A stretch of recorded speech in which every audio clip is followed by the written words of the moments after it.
Hello guys, welcome to commerce Bhakt. मैं हूं अभिषेक और यहाँ पे आज हम स्टार्ट करने वाले हैं डेफिनेशन। तो ये हमारा लेक्चर 5 है कंपनी लॉ का। मैं आशा करता हूं कि आप लोग बहुत अच्छे से पढ़ रहे हैं। मैं आज एक स्टडी नोट का हेल्प लेने वाला हूं, जिसको ऑफ कोर्स ये स्टडी नोट्स बनाए हैं निकिता बचावत ने। ऑफ कोर्स ये मटेरियल को आप लोग ध्यान मत दीजिए, क्योंकि इसका कंटेंट जो है ना, इसका कंटेंट बीकॉम से पूरा पूरी मैच करता है। तो ये हमको ये पढ़ाने में सुविधा होगा।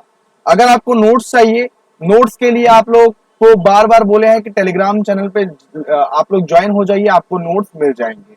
आपको वो पर्टिकुलर नोट्स आपको आज या कल के अंदर आपको मिल जाएंगे, ठीक है। तो सबसे पहले तो टेलीग्राम चैनल पर ज्वाइन हो जाओ। अगर सब्सक्राइब नहीं किए हो तो सब्सक्राइब कर लो। लाइक शेयर चलती रहनी चाहिए, बिकॉज आप देखो इतने इतने लेक्चर्स मेरे को अपलोड करना है, इसके लिए मेरे को मोटिवेशन चाहिए और तुम मेरे को मोटिवेशन ला के दोगे ऑफ कोर्स। तो ऑफ कोर्स आप लोग प्यार बनाए रखिए, ठीक है। तो सबसे पहले हम लोग पढ़ते हैं आज, सबसे पहले हम लोग पढ़ते हैं लिमिटेड बाय शेयर्स। सारा का सारा डेफिनेशंस एक बार में चार्ट के फॉर्मेट में लिखा हुआ है और ये आपको मिल सकता है टेलीग्राम चैनल में। आप लोग ज्वाइन हो जाइए। सारा का सारा कंपनी लॉ का डेफिनेशन है। चाहे आप बीकॉम के हो बच्चे या सीए सीएस सीएमए, जिसके भी सब्जेक्ट में, जिसके भी सिलेबस में कंपनी लॉ है, वो लोग सारे जन पढ़ सकते हैं। ऐसा कोई दिक्कत का बात नहीं है, ठीक है। तो सबसे पहले पढ़ते हैं limited by shares. Limited by shares का सेक्शन पढ़ लो। सबसे पहले सेक्शन 2 सबसेक्शन 22। आप लोगों का एमसीक्यू वाला पेपर है, बीकॉम वाले बच्चे, आप लोगों का एमसीक्यू वाला पेपर है, तो इसीलिए ये सब सेक्शंस भी आप लोगों को याद करने पड़ेंगे। लिमिटेड बाय शेयर्स का सेक्शंस क्या रहता है? सेक्शन 2 सबसेक्शन 22, ठीक है। इसमें क्या लिखा हुआ है देखिए। The liability of the member of the company, the liability of the member of the company, एक मिनट दोस्तों, पेन चेंज कर रहा हूं।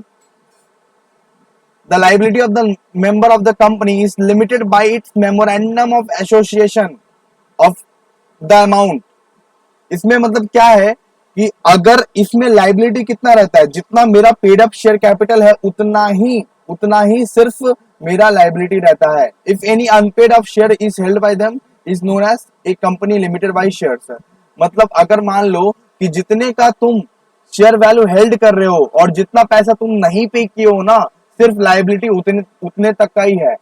मान लो कि तुम 1 लाख का शेयर हेल्ड कर रहे हो और उसमें से 60,000 तुम पे कर चुके हो, लेकिन 40,000 तुमने पे नहीं किया है, तो वो 40,000 तुम्हारा क्या हो गया उस केस में? लिमिटेड बाय शेयर्स, ठीक है।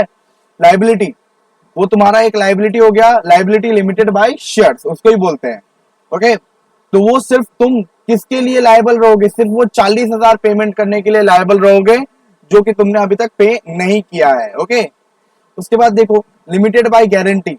लिमिटेड बाय गारंटी क्या होता है? लिमिटेड बाय गारंटी का सेक्शन नंबर पढ़ लो सबसे पहले, section 2 subsection 21। Limited by guarantee देखिए, ये बोलता है of course the company having the liability of the members limited by the memorandum to such amount by the members में respectively undertake by the memorandum to contribute to the assets of the company in the event of being wound up। अब देखिए limited by guarantee समझिए, इसमें क्या होता है, इसमें पहले पेमेंट नहीं कर दिया जाता है। जैसे कि लिमिटेड बाय शेयर्स में हम लोग पहले पेमेंट कर देते हैं और जितना पेमेंट हमारा बाकी रहता है उतने के लिए हम सिर्फ लायबल रहते हैं। लेकिन लिमिटेड बाय गारंटी में क्या होता है? लिमिटेड बाय गारंटी में होता है कि हम लोग वादा कर देते हैं कि हम लोग इतना फिक्स्ड अमाउंट, जैसे कि हम लोग वादा कर दिए कि हम जब कंपनी राउंड अप होने लगेगा ना, जब कंपनी राउंड अप होने लगेगा तब हम कंपनी में 2 लाख रुपया देंगे, तब हम कंपनी को 2 लाख रुपया देंगे। मतलब गारंटी दे दी है कि गारंटी हम तुमको 2 लाख रुपया देंगे जब कंपनी वाइंडिंग अप के सिचुएशन में चला जाएगा। जब कंपनी वाइंडिंग अप के सिचुएशन में चला जाएगा, मतलब पहले पैसा इसमें नहीं देता। लिमिटेड बाय गारंटी में पहले पैसा नहीं दिया जाता। जब कंपनी वाइंडिंग अप के सिचुएशन में रहता है ना, तब उस केस में हम लोग वादा कर देते हैं पहले से ही कि हम जब जब कंपनी वाइंड अप के सिचुएशन में आएगा तब हम तुमको इतना इतना रुपया देंगे। तो वो हो गया लिमिटेड बाय गारंटी। और थर्ड देखिए, थर्ड आ गया unlimited company. Unlimited section 2 subsection 92, section 2 clause 92, sorry subsection नहीं बोलते हैं इसको, सेक्शन 2 क्लॉज 92 क्लॉज बोलते हैं इसको, ओके। सब सेक्शन 2 क्लॉज 92 में ये कहा गया अनलिमिटेड कंपनी के बारे में, a company not having any limit on its liability, मतलब कि कोई लिमिट नहीं है अपना घर बार गाड़ी बारी सब कुछ बेच के भी तुमको पैसा देना पड़ेगा, उस केस में ये एक अनलिमिटेड कंपनी बन जाता है, क्योंकि इसमें अनलिमिटेड लाइबिलिटी है, तुम्हारा कोई लिमिट नहीं है of its members. In such a company, the liability of a company member ceases when he ceases to be member. Okay, तो इस केस में क्या होता है, अनलिमिटेड कंपनी में क्या होता है, ये कंटेंट समझना जरूरी है। बीकॉम सेम 2 के बच्चों, तुम्हारे लिए बिल्कुल बेहद इंपॉर्टेंट है कि ये कंटेंट समझो, क्योंकि ये समझने पे ही तुम एमसीक्यू को अटेंड कर सकते हो। देखो, अनलिमिटेड कंपनी मतलब क्या हो गया, अनलिमिटेड कंपनी मतलब कि क्या, जब कंपनी वाइंडिंग अप के सिचुएशन में आएगा ना, तब कोई लिमिट नहीं रहेगा तुम्हारे पास कि तुमको इतना पैसा देना है या इतना पैसा देना है, तब तुम अपना घर बारी भी बेचना पड़ जाए, जितना पैसा लगेगा उतना पैसा तुमको देना पड़ेगा, कोई लिमिट नहीं है, नो लिमिट, इसको हम लोग बोल सकते हैं नो लिमिट, कोई लिमिट नहीं है, जितना पैसा भी कंपनी का जरूरत होगा उतना पैसा तुमको देना पड़ेगा। उस केस में क्या बोलते हैं उसको, अनलिमिटेड कंपनी, जो कि सेक्शन 2 सबसेक्शन 92 में लिखा हुआ है। बच्चों पढ़ रहे हो ना, बहुत अच्छे से पढ़ा रहा हूँ। प्राइवेट कंपनी हम लोग पिछले दिन ही पढ़े थे, बहुत अच्छी तरीके से पढ़े थे, आई थिंक प्राइवेट कंपनी हम लोग बहुत अच्छे तरीके से पढ़े थे, तो आज भी वापस रिवाइज कर लेते हैं इसको।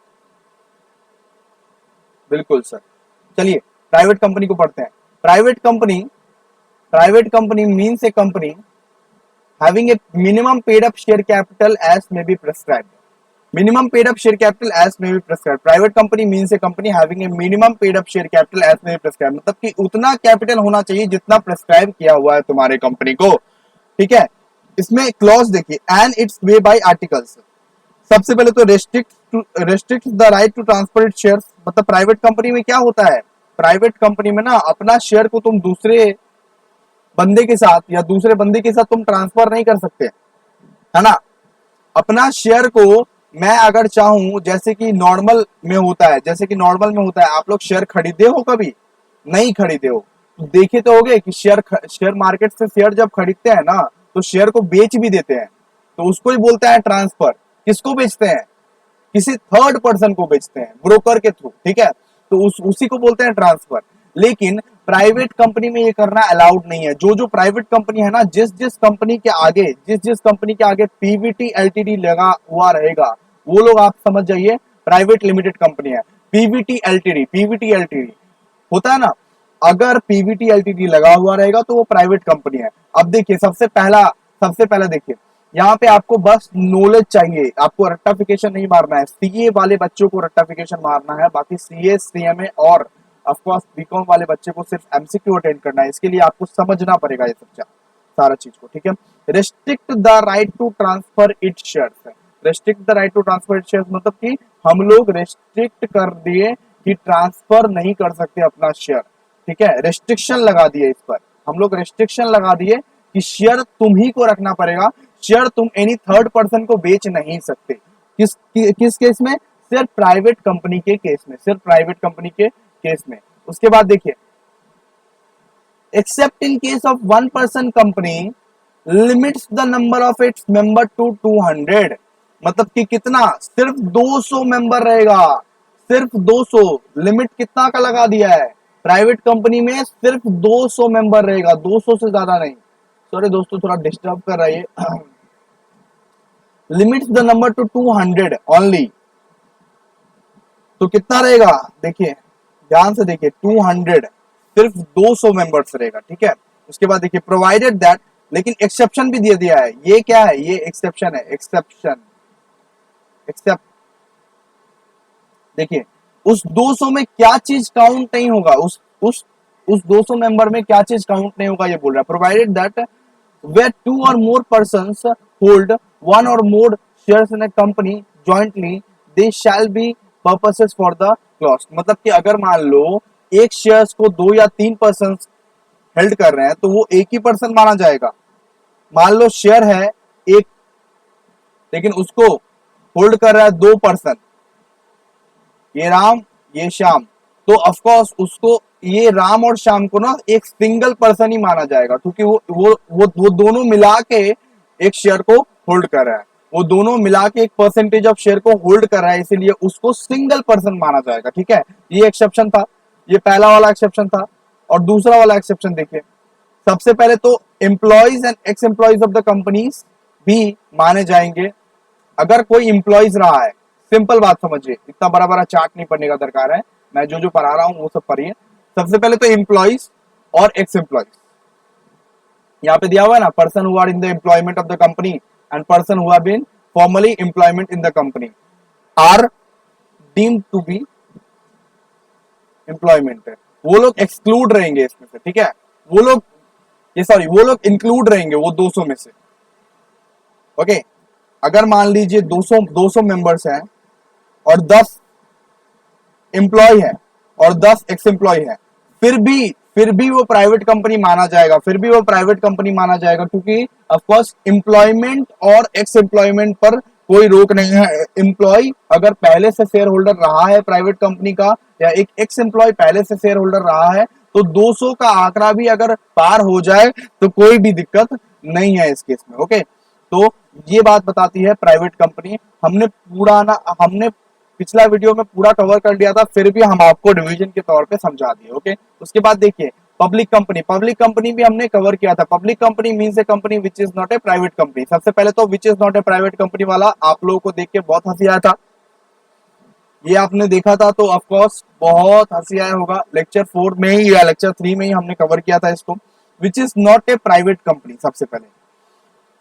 दूसरा, has a minimum paid up share capital as may be prescribed. उसके बाद देखिए, अगर कोई भी एक company, provided that a company which is subsidiary of a company not being a private company, अगर कोई भी कंपनी सब्सिडरी है, ठीक है, तो उसको पब्लिक कंपनी माना जाएगा, उसको पब्लिक कंपनी माना जाएगा। अगर मान लीजिए रिलायंस ने एक छोटा मोटा प्राइवेट कंपनी को एक्वायर कर लिया, रिलायंस ने अगर एक छोटा मोटा प्राइवेट कंपनी का सब्सिडरी कंपनी बन गया, मतलब कि 51% of the share capital Reliance उस कंपनी का खरीद लिया, तो एक तरह से रिलायंस उसका मालिक बन गया। 51% ऑफ द शेयर कैपिटल अगर खरीद लिया उस कंपनी का, हेल्ड करता है रिलायंस, तब उस केस में क्या हो जाएगा, उस केस में वो छोटा मोटा प्राइवेट कंपनी भी ना पब्लिक कंपनी डीम किया जाएगा, because Reliance is a public company. Okay, एक बात समझिए, जहां पे एलटीडी लिखा रहेगा ना वो पब्लिक कंपनी है, और जहां पे पीवीटी एलटीडी लिखा रहेगा वो प्राइवेट कंपनी है। सिंपल बात है, एलटीडी लिखा रहेगा पब्लिक कंपनी, पीवीटी एलटीडी लिखा रहेगा तो प्राइवेट कंपनी। अब देखिए, मैं रिलायंस वाला एग्जांपल आपको बहुत अच्छे से क्लियर हो गया होगा, नहीं क्लियर हुआ है तो वापस से एक बार जाके पक्का से देखिए और ये भी क्लियर हो जाएगा। ठीक है, तो पब्लिक कंपनी आप लोगों को क्लियर है। मैं फिर से बता रहा हूं भाई, बीकॉम वाले बच्चे, तुमको रट्टा नहीं मारना है, तुमको बस एमसीक्यूज के लिए तैयार रहना है, ये सब सारा चीज बताना है। Public company is not a private company and minimum paid up share capital as may be prescribed. और थर्ड पॉइंट हमने क्या बताया था, कि अगर कोई भी कंपनी किसी कंपनी को एक्वायर कर लेता है 51% ऑफ द शेयर कैपिटल, तो वो क्या बन जाता है, वो उसका होल्डिंग कंपनी बन जाता है, और दूसरा जिसको एक्वायर किया है उसका सब्सिडरी बन जाता है। सब्सिडरी कंपनी अगर प्राइवेट कंपनी भी रहेगा ना एक पब्लिक कंपनी का, मान लो रिलायंस ने एक छोटा मोटा सब्सिडरी को एक्वायर कर लिया, छोटा मोटा प्राइवेट कंपनी को एक्वायर कर लिया, तो वो प्राइवेट कंपनी भी अब पब्लिक माना जाएगा, बिकॉज रिलायंस ने 51% ऑफ द शेयर कैपिटल से उसको होल्ड कर रहा है, ओनर बन चुका है एक तरह से, है ना। चलिए, मैं उसका डेफिनेशन पढ़ाऊंगा, कोई दिक्कत नहीं है। स्मॉल कंपनी आप पढ़िए। स्मॉल कंपनी मतलब क्या हो गया, स्मॉल कंपनी सेक्शन 2 सबसेक्शन 85 के में दिया हुआ है स्मॉल कंपनी।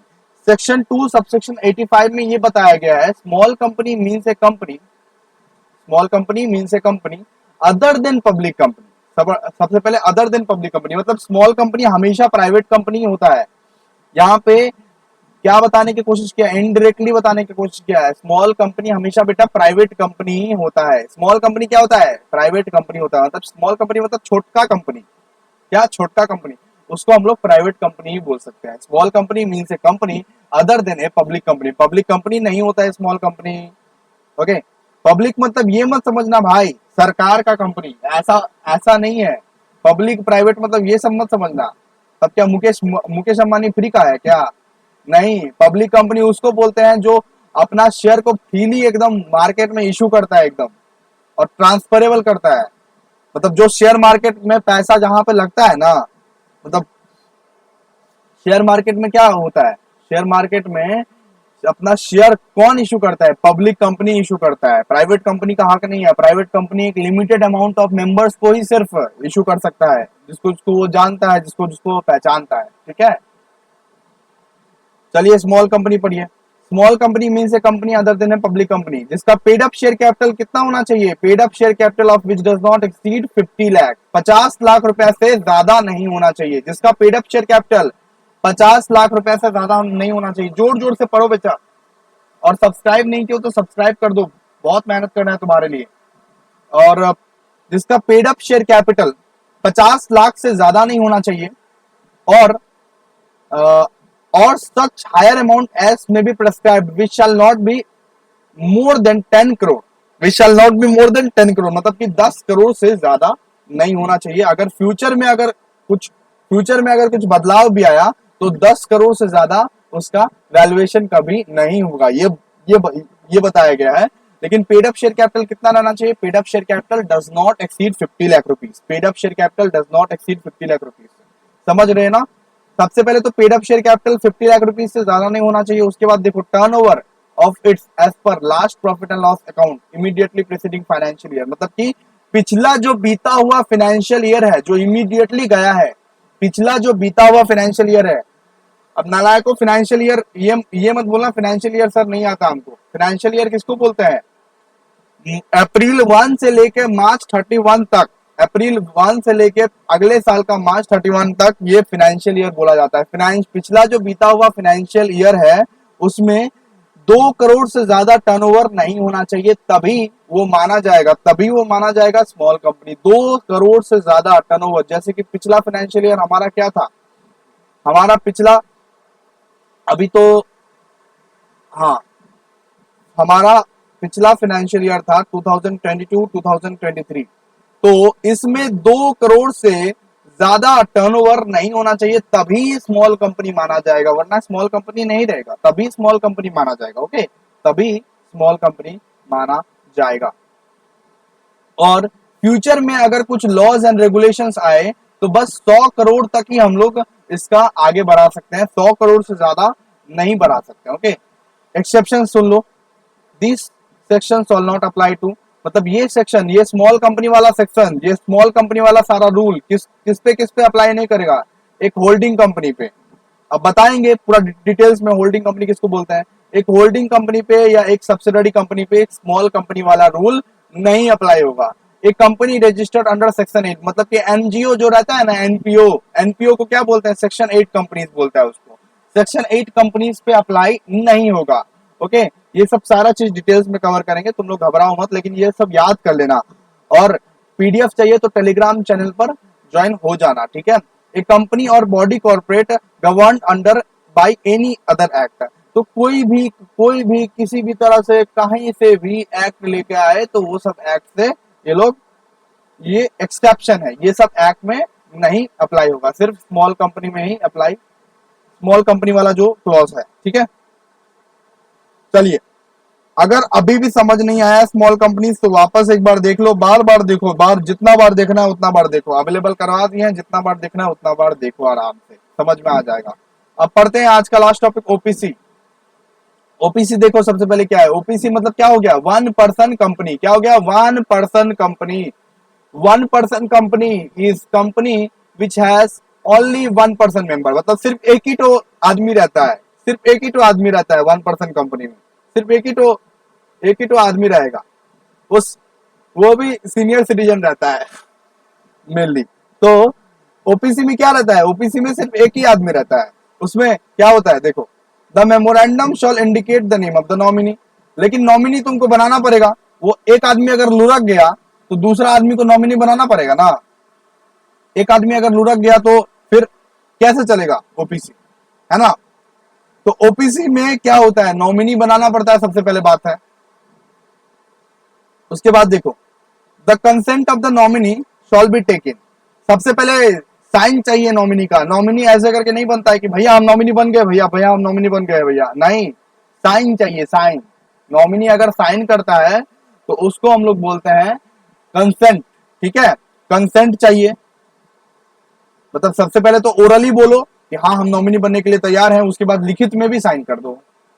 इसके बाद देखो ओपीसी समझ गए, जिस कंपनी में सिर्फ एक ही पर्सन रहता है। अब तुम बोलोगे भैया यहाँ पे एक पर्सन नॉमिनी भी तो है, अरे तो नॉमिनी काम तो नहीं कर रहा है ना, नॉमिनी एज एन एम्प्लॉय है ना, फिर अगर वो आदमी लुढ़क गया तब नॉमिनी आएगा उसके बदले में, है ना। अब थर्ड नंबर देखो, द नॉमिनी में विथड्रू हिज नेम और द मेंबर्स में चेंज हिज नॉमिनेशन। देखो सबसे पहले देखो नॉमिनी को ये भी ऑप्शन देना पड़ता है कि नॉमिनी अगर चाहे तो अपना नाम हटा सकता है। नॉमिनी को अगर तुम्हारा बर्ताव पसंद नहीं आया, तुम अगर स्ट्रिक्ट बॉस हो, तुम्हारा बर्ताव अगर पसंद नहीं आया, तुम्हारा कंपनी में वो कोई हिस्सेदारी नहीं करना चाहता, तो वो अपना नाम विथड्रू भी कर सकता है, वो अपना नाम निकाल भी सकता है। वो बोलता है कि नहीं नहीं नहीं, हम ये सब काम नहीं करेगा, ठीक है। और या तो तुम भी नॉमिनी को हटा सकते हो, तुम्हारा मर्जी, तुम भी नॉमिनी को हटा सकते हो और नॉमिनी अपने मर्जी से भी हट सकता है, ठीक है। ये बात क्लियर है। इसके बाद देखो any change in the name of the nominee is not the alteration in the memorandum. मतलब कि कुछ भी चेंज हो जाए, नॉमिनी का नाम में कुछ भी चेंज हो जाए, फिर भी मेमोरेंडम में कोई फर्क नहीं पड़ेगा, मेमोरेंडम में कोई फर्क नहीं पड़ेगा। उसके बाद देखो फिफ्थ वाला पॉइंट देखो, ये सब सारा पॉइंट अगर अच्छा सा नहीं पढ़ा ना तुम लोग, फिर पछताता रहेगा, इसीलिए बोल रहे हैं अच्छा से पढ़ना। Only a natural person, natural person मतलब कंपनी नहीं बन सकता ओपीसी का member, only a natural person बन सकता है, जो एकदम खड़ा जिंदा खड़ा हुआ इंसान है वही बन सकता है nominee. Who is an Indian citizen, सबसे पहले तो वो इंडियन सिटीजन रहना चाहिए। अब अंग्रेज को नहीं लेके आओगे ना। सबसे पहले तो only a natural person who is an Indian citizen and A resident of India, मतलब जो इंडिया में रहता है। इंडिया में मतलब रेसिडेंट किसको बोलता है, जिसको जो 182 डेज से ज्यादा रहा है, जो 182 डेज से ज्यादा रहा है, कम नहीं, कम रहेगा तो वो 181 डेज भी रहेगा ना तो वो रेसिडेंट नहीं माना जाएगा, 182 डेज उसको रहना पड़ेगा इंडिया में, है ना। Only a natural person who is an Indian citizen and resident of India. Clear है, कैसे ही देख रहे हो। सब्सक्राइब करो, जल्दी जल्दी सब्सक्राइब करो ये सब सारा लाभ उठाने के लिए। Can not incorporate or be a nominee of more than one OPC. मतलब एक ओपीसी से ज्यादा तुम किस, मतलब चाह, मतलब एक था ऑफ कोर्स राम,